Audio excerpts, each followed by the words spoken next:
নমস্কার সবাইকে, আমার নাম তনু। আমার একটা ছোট্ট ছাদ বাগান আছে। আমার কাছে পদ্ম গাছ আছে, সেটা তো সবাই জানো।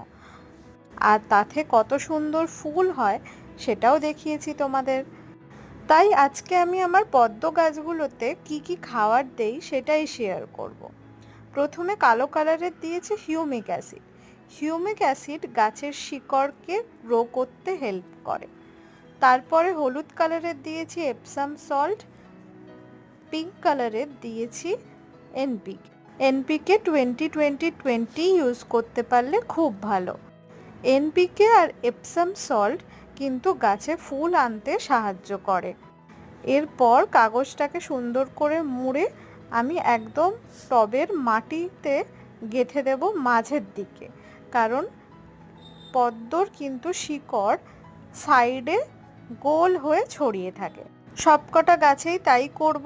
এই গাছগুলো খুব রিসেন্ট আমি রিপোর্ট করেছি, তাই ওরা আস্তে আস্তে গ্রো করছে। 7 দিন অন্তর অন্তর এই খাবার দিয়ে যেতে হবে, তাহলেই কিন্তু গাছ ভর্তি কুড়িয়ে আসবে।